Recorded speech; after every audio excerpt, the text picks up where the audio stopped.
Hey everyone, it's Mark, and today we're taking a look at a stream highlight of a sovereign citizen bench trial. This video comes from the channel OldSquishyGardener's Court Watch. A link to their video and channel is in the description. I've done my best to edit out most of the chit-chat from the live stream, so sit back, relax, and enjoy this sovereign citizen making a fool out of himself in court. And with that being said, let's roll the video. We are on the record in case number 2024 TR 617, State of Kansas versus Abel Estrada Jr. Paulie Dean for the state. This is 2024 TR 617. Mr. Abel, you need to start your video and audio. Okay.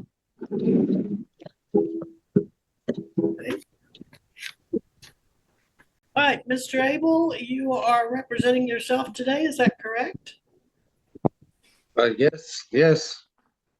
Judge, you never approved my order for withdrawal.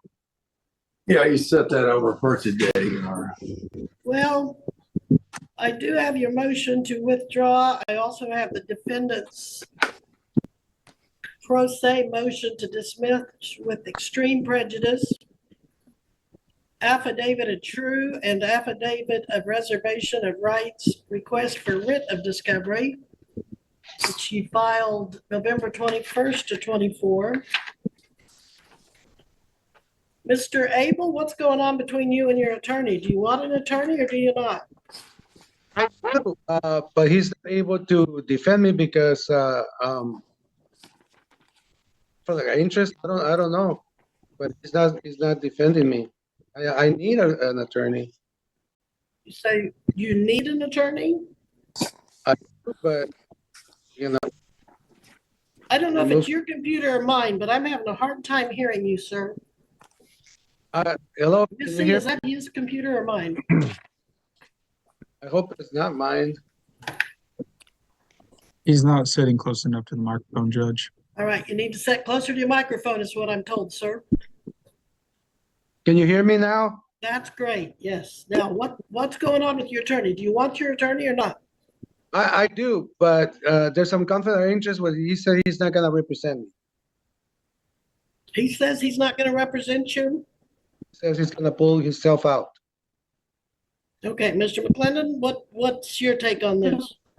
Judge, my client wants me to support a position that I believe is contrary to the Constitution of the United States. And I took an oath to uphold that when I became an attorney, and I take that oath every year. And he's wanted me to pursue this position that I do not feel comfortable representing the law.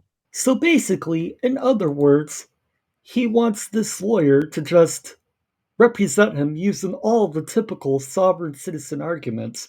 And I can see why this attorney doesn't want to do that, because those arguments, as we've seen time and time again on this channel, never work. Your Honor, this is the same issue. I believe Mr. Paul was first appointed to this case. Essentially, the defense, as the court has seen, is one that's contrary to the United States Constitution, Constitution of the state of Kansas, that he's for some reason is exempt from, as a private citizen, from the laws of the state of Kansas. Well, aren't we going to have the same problem regardless of what attorney he has? That's correct. And if my understanding is correct, the court has indulged Mr. Abel in that it's appointed him two attorneys now. Two attorneys he sought to have basically presented defense that's contrary to the Kansas Constitution, contrary to the oath that each attorney takes when they're licensed by the state. And additionally, this carries a maximum sentence of 30 days, which would typically not even make him eligible for an attorney, but the court has taken the effort to give him counsel. Well, and didn't Mr. Estrada, didn't this attorney, William McClendon, represent you when this was brought in initially in city court? Yes, and it was dismissed. This is why I'm claiming double jeopardy, because I'm going for the same case over again, and this has been dismissed already. Why am I going to court again? Was Well, it- you didn't actually go to trial in the other one. You had a first appearance, as I recall, and then it was dismissed. So you haven't had any jeopardy attached. You've not had a trial in this. Well, the supremacy laws says that you cannot be tried or convicted of anything. I know what they say. I know what they say. All right, Listen well, to your words, sir. You just stated it. Tried or convicted. The jury was not impaneled. The judge had not begun to take evidence in your city court case. It was dismissed. Jeopardy does not attach until one of those events occurred, and they have not occurred. well, okay, so Mr. Abel, if you want an attorney, it's going to be William McClendon.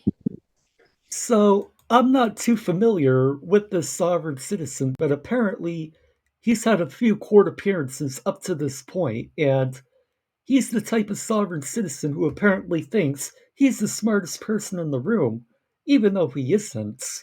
If you don't want an attorney, you'll have to either hire one, which it's kind of late for that in the day, or you'll have to represent yourself. So which way do you want to go?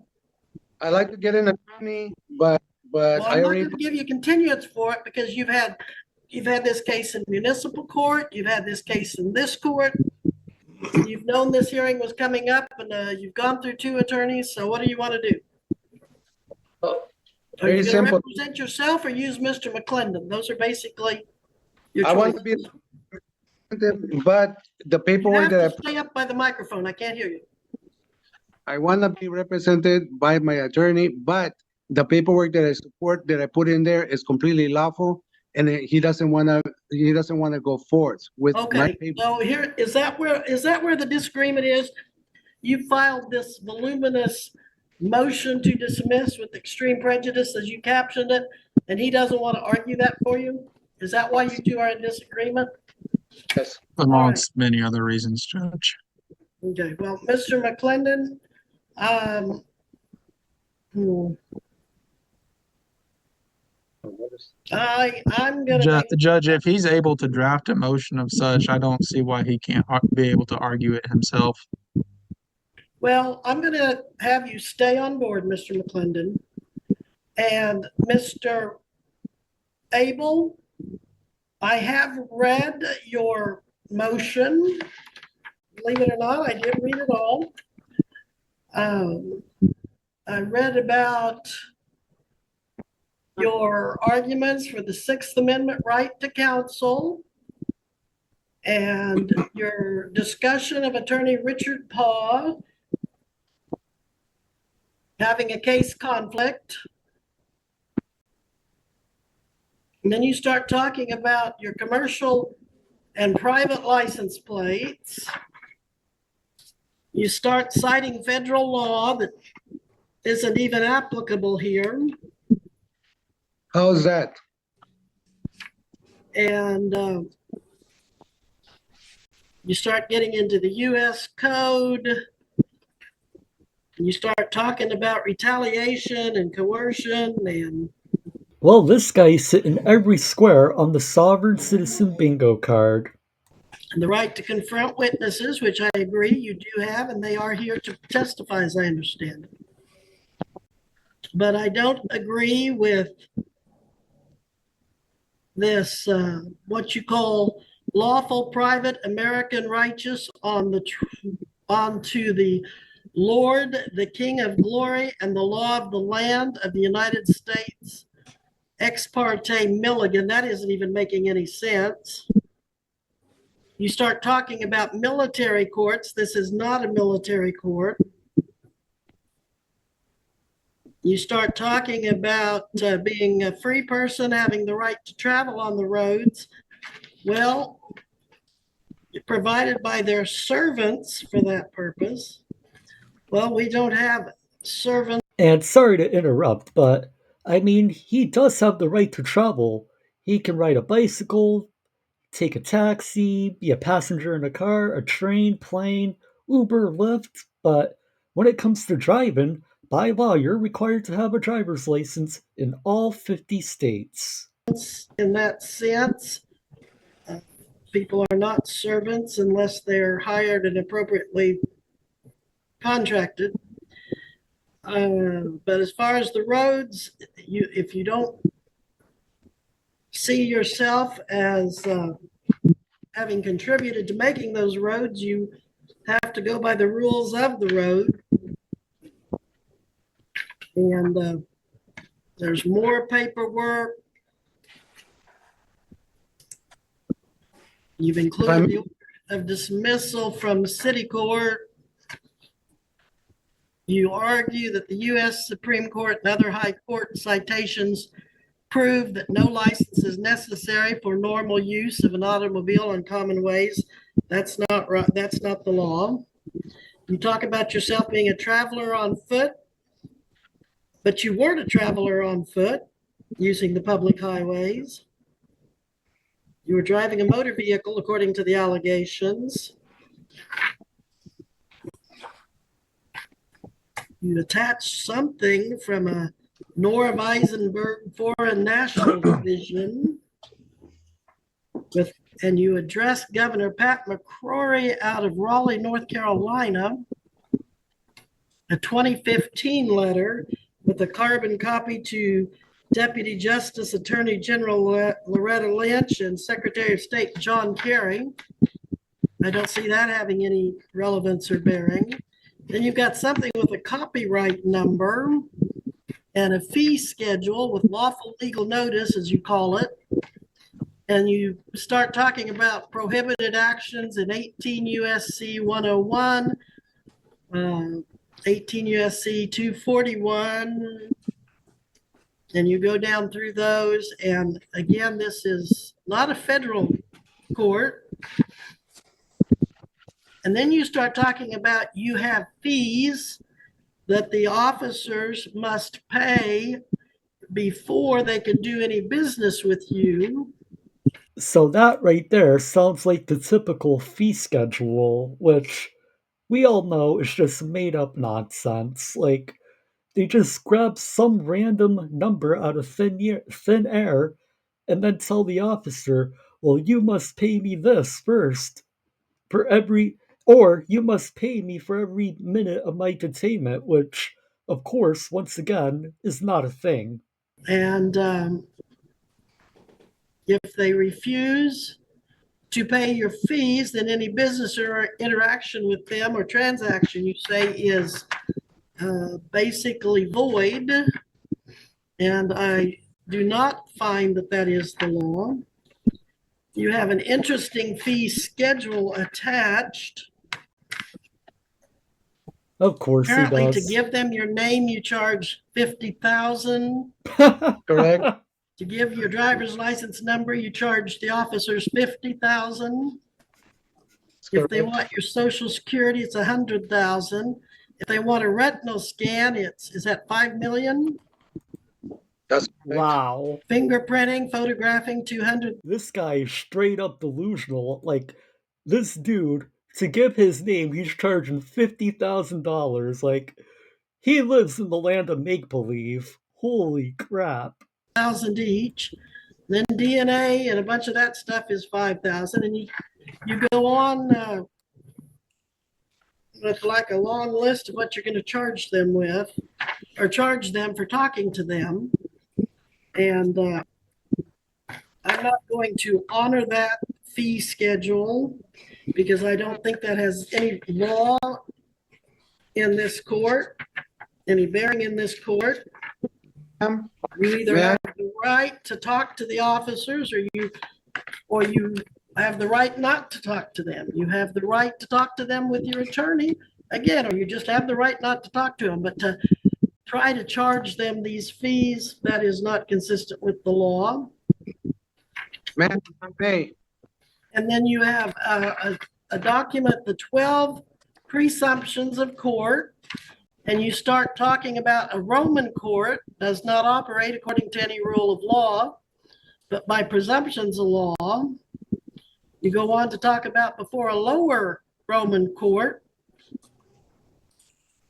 and a private Bar Guild. We'll talk about presumptions of public oath to the Bar Guild. And again, this is not a practice that Kansas uses. So I'm not going to make any rulings in favor of that document.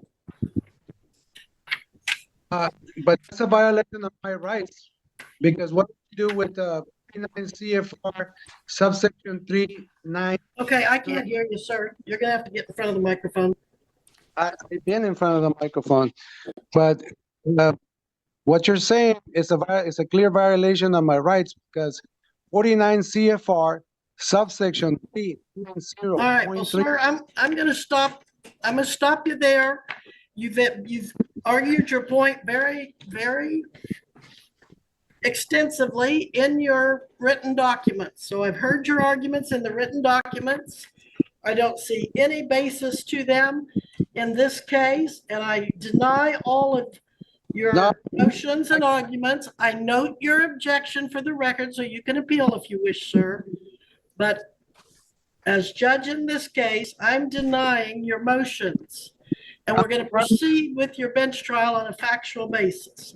Yeah, but under what law are you basing this? What law? Because you're violating the Under law. the Kansas laws. And if you don't know the Kansas laws, that's what you have an attorney for. He knows the Kansas laws. So we're going to proceed. Exactly, Judge. Like, and we see this a lot. Like, these sovereign citizens, they always want to play lawyer and represent themselves, but they don't know the actual laws, and then complain to the judge when they don't know the laws. But if you're gonna play lawyer and represent yourself, you're expected to know the laws like an actual attorney would. We're going to proceed, sir. You need to restrain yourself a little bit. We have an orderly process we go through. Mr. Dean, are you ready to proceed? State's ready, Your Honor. All right, please call your first witness. And for the record, we are looking at a bench trial on the charge of vehicle display of a license plate. There's an Ma'am. argument. Okay. Yes, sir. Uh, Briefly. The privacy clause, Article 6 of the Constitution, is said that the law of the land, the supreme law of the land, is the Constitution. All right. Well, I'm denying your motion, sir, and you need to, if you're gonna participate in this hearing, you have to get closer to your microphone. I'm on top of it. Literally, my face is on the microphone. Well, you have to turn it up somehow. All right, Mr. Dean, if you'll call it, we're going to start the trial. Are there any opening statements? State would waive open statements. Call, looks like we have Deputy Hanson here with us. Deputy Hanson, please raise your right hand. Okay. You solemnly swear the testimony you're about to give shall be the truth, the whole truth, and nothing but the truth, so help you God. I do. Very well. Please proceed, Mr. Dean. Deputy Hanson, would you please state your full name and title? I am Deputy Clinton Hanson of the Greenwood County Sheriff's Office. And how long have you been so employed? Since June of 2023 at this agency. And how long have you say at this agency, have you worked at other law enforcement agencies prior to your employment with Greenwood County? Yes, sir. I have a grand total of 15 years in law enforcement. And is that the same amount of time that you've been a certified law enforcement officer? Yes, sir. And back on August 21st of 2024, what were your duties on that day, sir? On that day, I was just assigned to general patrol and any service calls or accidents that came up. And were you patrolling the city of Eureka in Greenwood County, Kansas on that day and time? Yes, sir. And was there anything on that date that caught your attention as odd? Yes, sir, there was. And what was that? While I was southbound on Main Street, I stopped at the stoplight and I noticed the vehicle in front of me had a very unusual registration on their vehicle. And what was unusual about that registration? Well, in 15 years of law enforcement, while I understand things change with license plates, I had never seen this license plate before. What also became very apparent to me as odd was the fact that it had a Kansas label on it as well as a US DOT. I'll show you what I marked as State's Exhibit number 1. I believe you have the possession of this at the Sheriff's Department, correct? I do search right here. And that's a license plate that you removed from this vehicle and preserved for evidence for today. Is that correct? Yes, sir. Yes, sir. And does this appear to be an accurate picture and representation of the plate that you observed while you were on routine traffic patrol back Yes, on sir. August 21st, 2024? All right, so like first of all, that is not a legit plate. Like it's hard to see, but in one of the corners it says exempt. In fact, let me bring it up again full screen. One of the corners of the plate it says exempt, and obviously at the bottom it says private.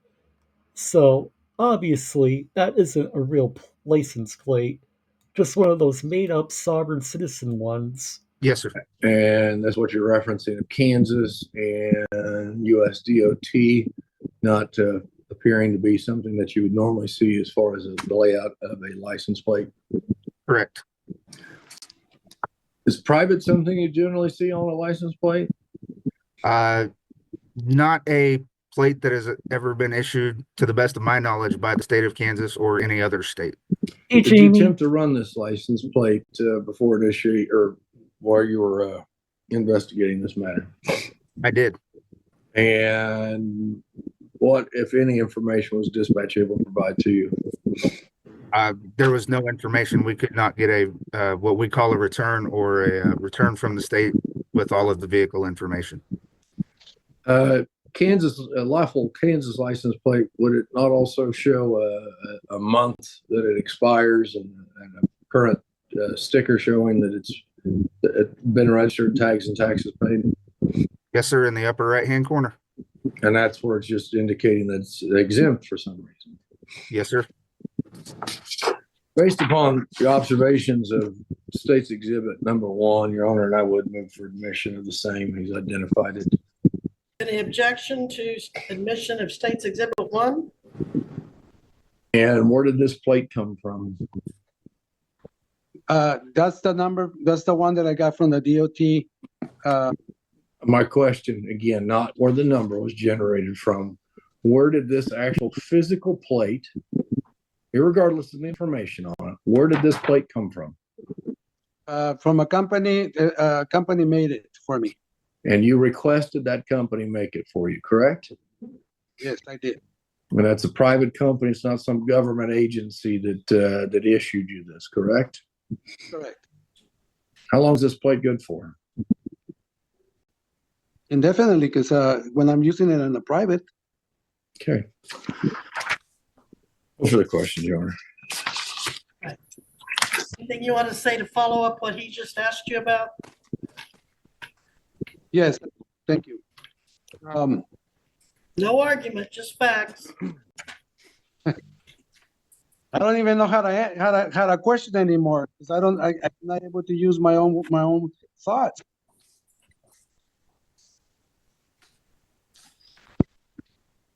I guess I don't have questions at the moment. Go ahead. Do you have any other witnesses you want to call, sir? I want to call my wife. Very well. What is her name? It's Annie Estrada. Annie She's right. Estrada, if you'll please come on the screen. Please raise your right hand. Do you solemnly swear the information, the testimony you're about to give shall be the truth, the whole truth, and nothing but the truth? So help you God. Yes, Okay, thank you. Go ahead. You are Annie Estrada, married to the defendant Abel Estrada Jr., is that right? that's correct. Now, were you with him at any time during his interactions with law enforcement on August 21st, 2024? I'm sorry? Yes. Okay. And what do you want to tell me about that? I just want to add that the DOT number that was on there was never read, because I told them that you need to check it. And we have the paperwork from the DOT that it is a registered number. So how, like, what is the issue with the plate? If you run the number, it is registered under the Department of Transportation. It's a lawful plate. And then they didn't want to do anything with it. They actually, so I had to pull out the fee schedule that we have. If you want to do business, then let's do business. Here's our fee schedule. Oh boy. So, of course, his wife is also down the sovereign citizen rabbit hole, and he probably brought her all the way down to the rabbit hole as well. Folks, your fee schedule means absolutely nothing. Hell, I could go on Microsoft Word right now and create my own fee schedule and start handing it out to people. That doesn't mean someone's just gonna randomly give me $50,000, $20,000, or whatever. It's just made up imaginary nonsense. They ignored it. And then when the officer, the deputy started writing the ticket, he actually told my husband, if you don't sign this, you're gonna go to jail. That's coercion. That's not correct. That's- I believe that's I a did under threat. violation. I did under the threat of Yeah, harm. so now he has All to right, sign it. Mr. Estrada, she's testifying. Okay, go ahead. Yeah, so he signed it under duress. Yeah. And so Anything else? my main concern here is what is the violation, because we both numbers are registered. One is under the Department of Transportation and the other is under commercial. And I have the paperwork here that I sent it to the deputy. What is that you're holding up? The registration, Oh, transportation, carrying the number, that it's a registered number.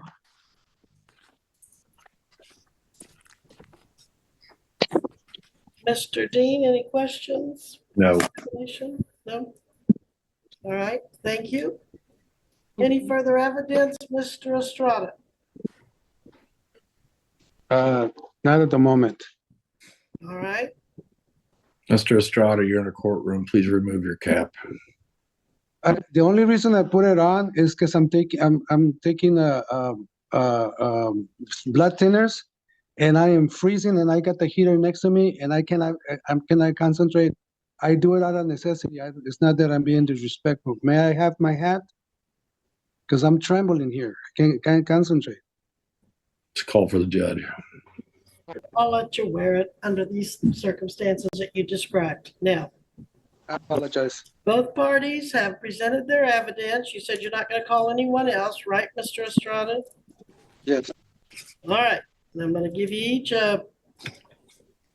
no more than a 5-minute closing argument. But remember, I'm pretty versed in this law of license plates, so I don't need a lot of legal argument. Go ahead, though, Mr. Dean, if you have any. I could argue quite a bit about, mainly in regards to what Mr. Estrada is referencing. Now, feel free to argue Uh, for 5 But I minutes. don't believe it's going to be of a necessary benefit to the court. I believe the court's well aware that regardless of whatever this is that Mr. Estrada has issued to himself, he may have received a KDOT or a U.S. Department of Transportation number associated with something. But Mr. Estrada is failing to acknowledge is the fact that this is the supremacy clause doesn't mean all things overrule everything the state does. State rights, equal protection, as the court knows, all of those, full faith and credit that the U.S. Constitution is the primary clause Mr. Abel just ignores, Mr. Strada. Kansas requires you, if you're a resident of Kansas or you have a vehicle in Kansas, which we just showed us the registration for Central County, that you have a Kansas license tag. You don't get to just decide that you're no longer going to display a license tag from the state of Kansas. And he's displaying a tag that no one can run, no one can verify any information from, and I think that's clearly a violation of Kansas law. I ask that you make a finding of guilty, and that's all I have to say. All right, Mr. Estrada, it is 12:55. You have 5 minutes to make any legal arguments. Go ahead, Well, this closing argument should be interesting. please. Thank you. Going back to the supremacy clause of Article 6, that says that all judges are supposed to be abided by this law of the land. I don't know why you keep why they keep saying that I don't know what I'm saying, but the law of the United States is the supremacy law over any state law, and 49 CFR subsection 390.3 says that unless you there's an exception that says unless otherwise specially provided in the rules not applied to section 3, the occupation of personal property by individuals not for compensation and not the furtherance of commercial enterprise. So I am not in commercial. I am not in commercial law. I'm not traveling with a truck. I'm not making any money. I am disabled, and the only reason why I'm in the city is because of the hospital. I am not using this car for commercial purposes. I am exactly quoting inside what I'm using. This is to do otherwise. This would be a blatant violation of my rights, and all this gas lamping, telling me that I don't know what I'm saying and I don't know what I'm doing, sir. That is incorrect. I know what I'm doing because I've been doing it. I studied it. I went to the Kansas Assembly, General Assembly, and we study, and they teach us not to violate the law, to obey the law. But any law that supersedes the Constitution of the United States is no law to follow. So, and I want to surmise by saying that I am not going to violate the law in any way, shape, or form. I never did it, and I'm giving it. Whether decision you want to give it is not correct. You're just saying that because you just wanna get your way with me. But I am disabled. I got no money. Whatever money you're trying to take from me, I don't have it. $700 a month is not enough for me to live. So I don't have the money to pay, number one. Number two, I didn't violate anything. Everybody in your office and in the attorney and the other person at the judges, they're all telling me, why don't you just pay the fine? Why don't you just plead the? Why am I gonna plead something that I didn't violate any law? I did not do anything wrong. I'm righteous unto the law. Period. That's all I wanted to say. Thank you. All right, thank you. So he basically argued that, he wasn't driving in commerce, which we've heard time and time again. Like, it doesn't matter whether or not you were driving or operating a motor vehicle in commerce. In all 50 states of the United States, you're required by law to have a valid driver's license while driving or traveling on a public roadway. It's really that simple. The applicable statute today is 8-1 133, KSA 8-133. Display of license plate. The provision begins, the license plate assigned to the vehicle shall be attached to the rear thereof and shall be so displayed during the current registration year or years. It goes on with some language from there, but that's the bottom line. Were you, sir, driving a vehicle with the license plate assigned by the Department of Vehicles, the tag department, and did you have it attached to the rear of your vehicle? And was it for the current year? I understood the officer's testimony to say that you did not have the current year's plate attached. I wasn't totally clear, but it sounded like you were saying you had a tag, but you didn't have it attached. You, on cross-examination, were very clear that the only plate you had attached to the rear of your car was Plaintiff's Exhibit 1. And you admitted that that did not come from the Department of Motor Vehicles, but that came from some private contractor that you hired to make this special plate for you.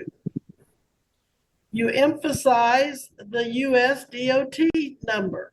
Well, you may have a DOT number, but those are usually assigned for vehicles of a certain size, weight, and function. I don't know that I've ever heard anyone argue that the number would apply to a private automobile, as in this case. But those numbers go usually on the doors in vinyl lettering, but they do not replace a car tag. I do find you guilty, sir. That's a big surprise. Will pay a fine and court costs. And I was looking, this isn't one with a scheduled fine to it. Mr. Dean, do you have any recommendation to what the fine in this should be? Your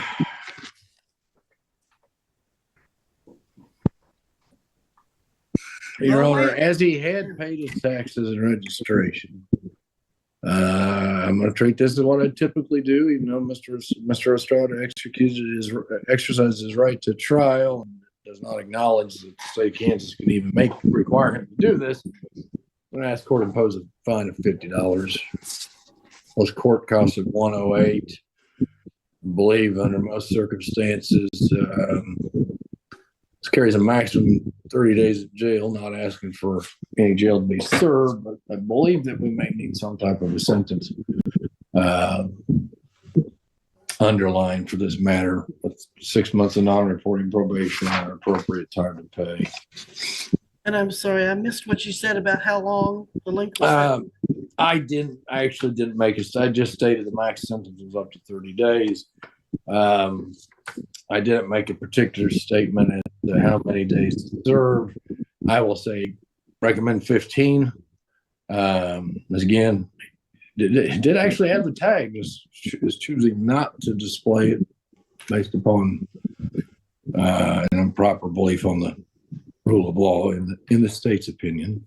We'll clarify that I at no point in time stated that Mr. Estrada did not know what he was saying, nor a number of things he attributed to me as being statements about him. I made none of those statements. I simply stated that the full faith and credit and the fact that we are a constitutional republic and the states have state rights and control of certain issues is being ignored by the arguments. Never stated that he didn't know what he was saying. Well, and I have listened to Mr. Abel in both city court and district court on this case. And at no time have I been given the impression that he was incompetent or needed a mental evaluation. I always believed and found that he just had a differing opinion than what most of the folks in the legal system believe based on the laws that we work with. But Mr. Estrada, your fine will be $50. Your court costs are $108, so you owe $158. How much time do you need to pay that, sir? I have no money. I make $700 a month and my rent is $500, which leaves me with $200 for food. I have no money, but I'm going to appeal this. I'm appealing this. All right, well, I'm going to give you 14 days to pay. I'm also giving you a 15-day sentence that you will not have to serve as long as you do successfully complete a 6-month non-reporting probation. You will not have to see a probation officer, but you will need to do 2 things. The first is do not violate any laws during the 6 months. And the second is pay the $158 within 14 days. Now, you do have up to 14 days to appeal this decision to the Kansas Court of Appeals. If you do, I am going to set your appeal bond at $158 cash. Anything further, Mr. Dean, from the state? Your Honor, just non-reporting conditions, probation to include pay all costs and fines within 15 days of today's date. I'd like a pay or appear date. Okay. Keep us notified if he would change it. Keep the county attorney's office notified if he change addresses and no new law violations. All right. If you change your address, phone number, contact information, the condition of your probation is to let the county attorney know. And then I'm going to give you a date to return that if you don't have this paid, we're going to revisit it and see what, if any, effect it might have on your probation. So, Missy? Did you say 14 days? They're about 14, 15, somewhere in I there. had 15 days written down, but I may have just done that off of the 15-day sentence. February 28th at 11. All right, February 28th, 2025 at 11. You need to have that paid or be back here in court. Yes, sir? I cannot pay it. I don't have the income. All right, well, we will visit that. We'll revisit that on February 28th. Your Honor, in this case, I probably should review the journal entry and maybe ask the court to approve it if Mr. Estrada won't cooperate. Sir, I'm going to show you what I've marked today. This is a journal entry. It's just simply a record of what occurred today. I'm not asking for you to agree to what the court ruled or found, just that this is what happened. And obviously, you have the right to appeal any judgment entered against you today. It's got the case name, State of Kansas versus yourself. Case number assigned to it, which is Greenwood County 2024. Case number, the date that we all appeared here today, that you appeared via Zoom with court-appointed counsel who's assigned as standby counsel, and I need to add in Mr. McClendon's name to the journal entry.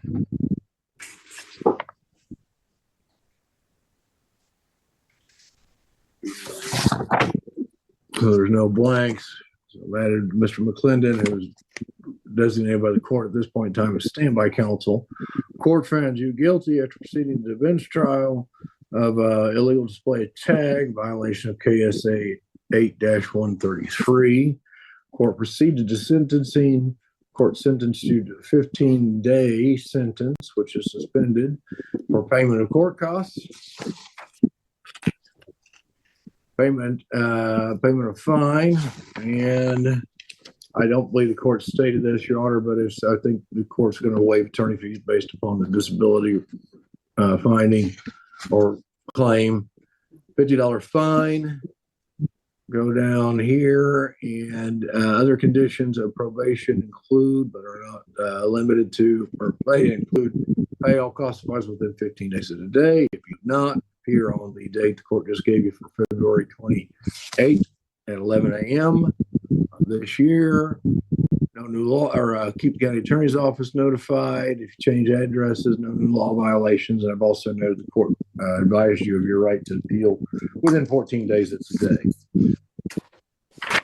agree that that's an accurate statement as to what the court ordered, not as to your legal position. Can I get a copy of that? Yes, Absolutely. and I'm adding, I hadn't quite finished it, but his right to appeal this case to the Kansas Court of Appeals within 14 days of today.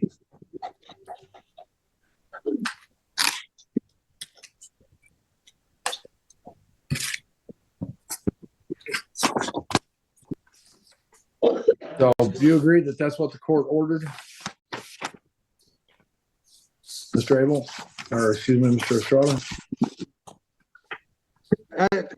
I don't agree to anything, but I hear what you say. Yeah, okay, I'd ask the court to go ahead and authorize that I approve without his signature. The court approves that that's an accurate recitation of the journal entry without his signature.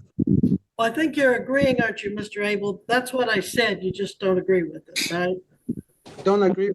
I'm not, You don't agree that that's what I said? I don't agree to anything. All right. Okay. There you go. Your Honor, I'll Yes, indicate decline to approve or comment. yes. All right, Mr. Abel, you may go at this time, or Mr. Estrada. Your Honor, may I be permitted to withdraw from this case? Yes, now you can withdraw. Thank you, Mr. I'll add that to the journal entry as well.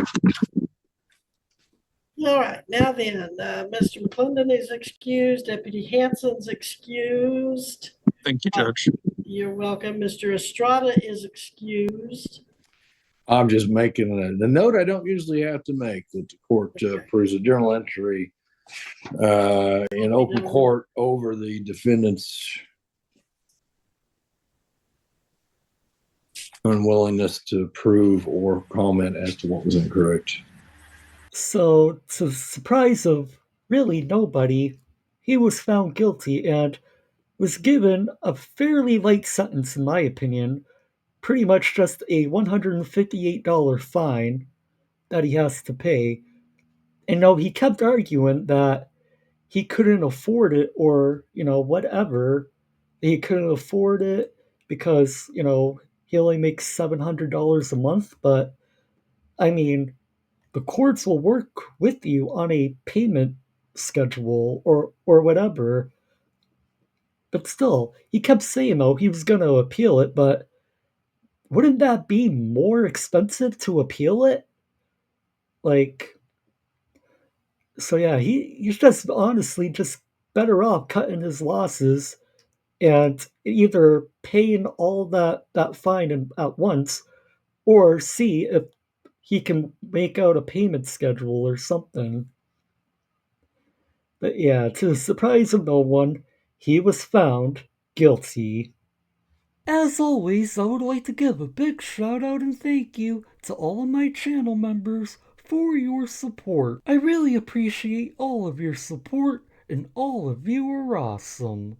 And that's gonna do it for this video. Thank you all for watching and be sure to like, share, comment, and subscribe. And I'll see you next time.